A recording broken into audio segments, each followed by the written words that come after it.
दोस्तों, हो सकता है आज की कहानी शायद आपको परेशान कर दे, विचलित कर दे, क्योंकि आज की घटना उस रिश्ते से भरोसा उठा देने वाली है जिस रिश्ते को बहुत अटूट माना जाता है, पवित्र माना जाता है। इस घटना को सुनाने का उद्देश्य रिश्तों पर से आपका भरोसा उठाने या उन रिश्तों पर आपके शक को बढ़ावा देने का बिल्कुल नहीं है, बल्कि इस कहानी का उद्देश्य उन कारणों को समझने का है जिनसे रिश्तों में बिखराव आ जाते हैं, नफरत पैदा हो जाती है और फिर इंसान एक बड़े अपराध को अंजाम दे देता है। दरअसल इस कहानी की शुरुआत मुंबई के दहिसर से होती है।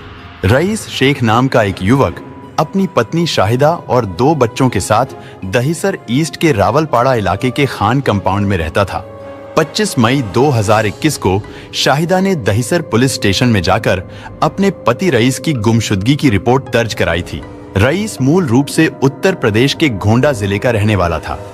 साल 2012 में उसके घर वालों ने उसकी शादी शाहिदा से करा दी थी और फिर गोंडा में रहते हुए ही उसे 2 बच्चे भी हुए, जिनमें एक लड़की और एक लड़का था। रईस मध्यम वर्गीय परिवार से ताल्लुक रखता था। जब तक उसके साथ केवल पत्नी थी तब तक तो किसी तरह से उसकी आजीविका चल रही थी, लेकिन जब उसके 2 बच्चे हो गए तो फिर रईस के लिए घर चलाना मुश्किल होने लगा।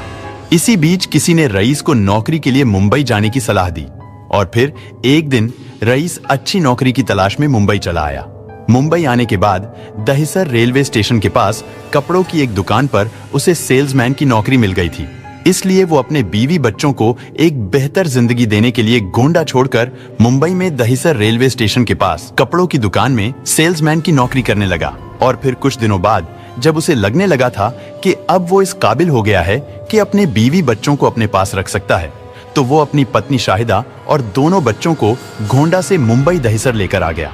इसके बाद दहिसर ईस्ट के रावलपाड़ा में रहने के लिए उसने किराए पर एक घर ले लिया और पैसे कमाने के लिए कपड़ों की दुकान पर सेल्समैन की नौकरी करता रहा, जिससे रईस की जिंदगी अच्छी कटने लगी थी, क्योंकि एक तो उसे खूबसूरत पत्नी मिली थी और अब उसके 2 प्यारे बच्चे भी थे।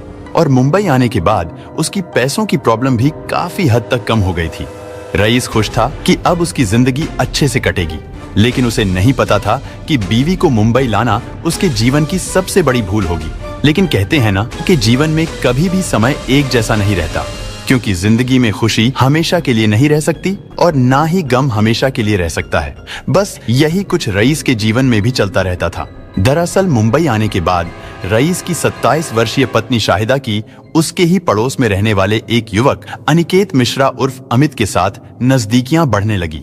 और जब रईस नौकरी के लिए दुकान पर चला जाता था या फिर किसी और काम से घर से बाहर रहता था, तो तब अमित मौका देखकर शाहिदा से मिलने उसके घर आ जाता और फिर शाहिदा और अमित के बीच छुप छुप कर मिलने का ये सिलसिला धीरे धीरे बढ़ने लगा। भले ही शाहिदा का पति रईस घर पर नहीं रहता था, लेकिन रईस और शाहिदा की 6 साल की बेटी और करीब 2.5 साल का बेटा घर पर ही रहते थे और शाहिदा उन बच्चों के घर पर होते हुए भी अमित से मिला करती थी। जब अमित घर आता था तो वो उन दोनों बच्चों को खेलने के लिए बाहर भेज देती थी। फिर जल्द ही वो दिन भी आ गया जब रईस को अपनी बीवी और अमित के अनैतिक रिश्तों की भनक लग गई। उसने इस रिश्ते का बहुत विरोध किया, लेकिन रईस के विरोध करने का ना तो शाहिदा पर कुछ असर हुआ और ना ही अमित पर, बल्कि शाहिदा और अमित का एक दूसरे से मिलना और फोन पर बातें करना ऐसे ही चलता रहा। और फिर इस रिश्ते को लेकर रईस और शाहिदा के बीच हर दिन झगड़ा होने लगा और 21 मई 2021 को भी रईस हमेशा की तरह सुबह काम करने दहिसर स्टेशन के लिए निकला था। लेकिन फिर न जाने ऐसी क्या बात हुई कि रईस अचानक दोपहर को ही दुकान से छुट्टी लेकर अपने घर चला आया। उसके मन में कहीं ना कहीं ये शक रहा होगा कि शायद उसकी पत्नी शाहिदा दोपहर में ही छुप छुप कर अमित से मिलती होगी और शायद उन दोनों को रंगे हाथों पकड़ने के लिए ही वो उस दिन दोपहर में काम से छुट्टी लेकर आ गया था। और फिर हुआ भी यही, यानी जब वो उस दिन अपने घर पहुंचा तो उसने शाहिदा को अमित के साथ नग्न अवस्था में देख लिया। ये सब देखकर रईस का खून खौल उठा। इसके बाद उसका अमित के साथ झगड़ा शुरू हो गया और फिर 21 मई के बाद से रईस कभी भी ना तो अपने काम पर ही गया और ना ही किसी ने उसे फिर कभी कहीं देखा। इसके बाद रईस जब कई दिनों तक घर से गायब रहा तो आस पड़ोस के लोगों ने शाहिदा से उसके बारे में पूछना शुरू कर दिया। इस पर शाहिदा ने उन लोगों से कह दिया था कि रईस कहीं बाहर गया हुआ है। लेकिन अजीब बात यह थी कि रईस तो किसी काम से बाहर गया हुआ था और उसका मोबाइल फोन शाहिदा के पास था, क्योंकि रईस की अपने गांव में परिवार वालों से फोन पर अक्सर बातचीत होती रहती थी। इसलिए रईस के फोन पर गोंडा से उसके भाई अनीस का कई दिनों से लगातार फोन आ रहा था। लेकिन अनीस तब घबरा गया जब उसका भाई रईस उसके फोन का कोई भी जवाब नहीं दे रहा था। और फिर अचानक कई दिनों बाद उसकी पत्नी शाहिदा ने अनीस का फोन रिसीव कर लिया।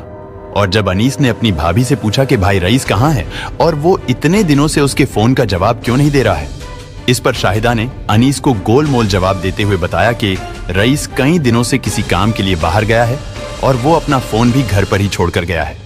लेकिन अनीस अच्छी तरह से जानता था कि उसका भाई अपना मोबाइल हमेशा अपने पास ही रखता था, और वैसे भी हर कोई अपना मोबाइल अपने पास ही रखता है।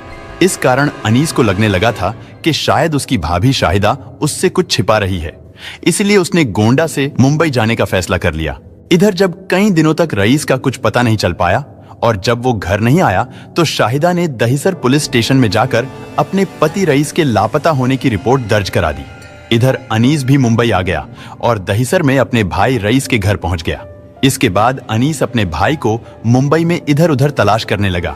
वो रईस को दहिसर स्टेशन के कपड़े की दुकान से लेकर उसके जानने वाले दोस्तों और उसके मिलने जुलने वाले लोगों के पास भी गया, लेकिन कहीं से भी किसी से भी उसे रईस के बारे में कोई जानकारी नहीं मिली। इधर रईस को गायब हुए 11 दिन बीत चुके थे और फिर 11वें दिन जब रईस की पत्नी शाहिदा किसी काम से बाहर गई हुई थी, तो तब रईस की 6 साल की बेटी ने अपने चाचा अनीस को एक ऐसी बात बताई जिसे सुनकर अनीस की रूह कांप गई।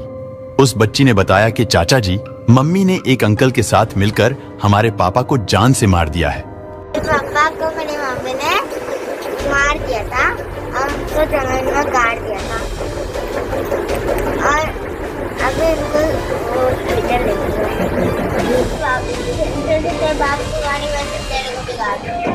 कौन बोलता था ऐसा? एक 6 साल की बच्ची ऐसी बातें खुद के दिमाग से तो कभी नहीं बना सकती थी। इसलिए अनीस भी समझ गया था कि जरूर इस बच्ची ने घर में कुछ बहुत भयानक होते हुए देखा है। इसके बाद अनीस ने तुरंत दहिसर पुलिस को इसकी सूचना दी और फिर देखते ही देखते दहिसर ईस्ट के रावलपाड़ा के खान कंपाउंड में स्थित रईस, शेख और शाहिदा के घर के बाहर पुलिस की भारी भीड़ लग गई।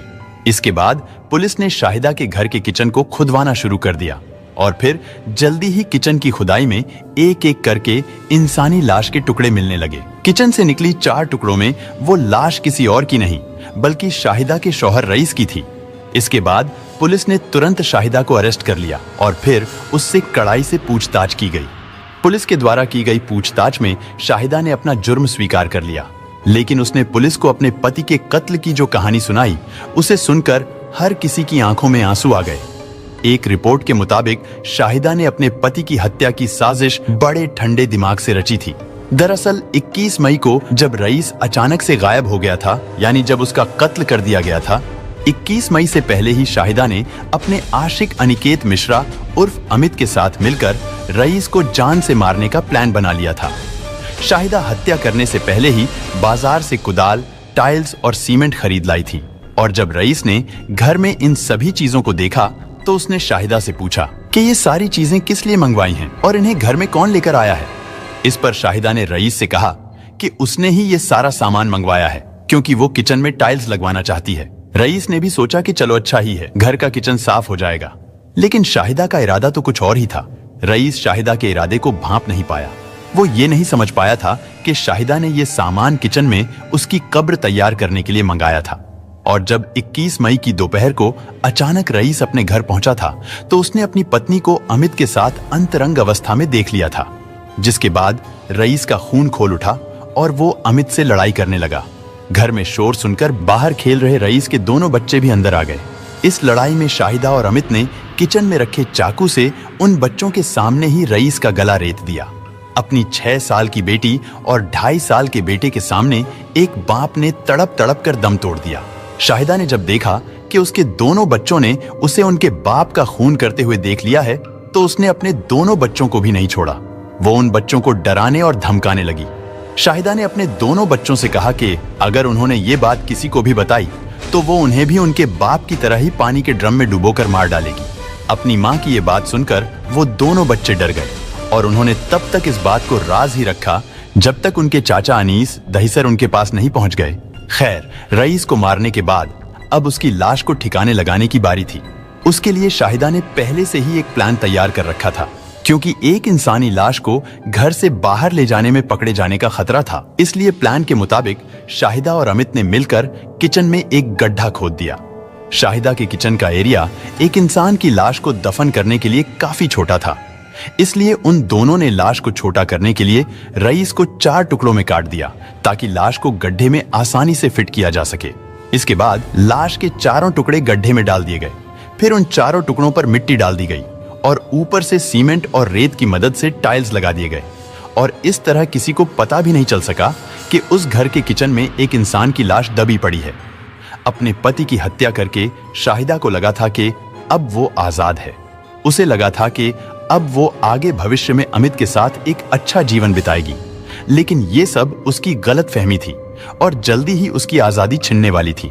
इसके बाद शाहिदा के लिए परेशानियां तब बढ़ने लगी थीं जब पड़ोस के लोग रईस के बारे में उससे सवाल पूछने लगे थे, और शाहिदा भी समझ गई थी कि वो लोगों से और रईस के परिवार वालों से ज्यादा दिनों तक झूठ नहीं बोल पाएगी। इसीलिए खुद को बचाने के लिए और सबको गुमराह करने के लिए उसने एक शातिराना चाल चली, यानी उसने खुद ही दहिसर पुलिस स्टेशन में जाकर रईस की गुमशुदगी की रिपोर्ट दर्ज करा दी। 11 दिनों तक वो हैवान औरत उस घर में रही और उसी किचन में खाना बनाती रही, जिस किचन में उसने अपने पति को मारकर उसके टुकड़े करके उसे दफन कर दिया था। जरा सोचकर देखिए उन बच्चों की क्या हालत हुई होगी और उन पर क्या बीती होगी। वो बच्चे भी जानते थे कि उनके पापा उनके घर के किचन में ही दफन है।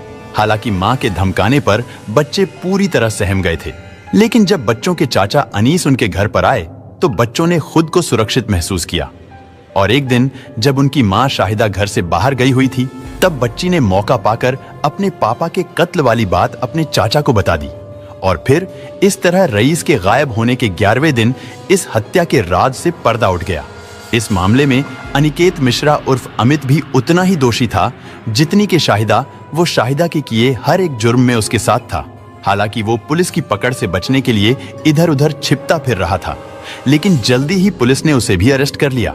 इसके बाद पुलिस ने उन दोनों को कोर्ट में पेश किया, जहां से उन्हें जेल भेज दिया गया।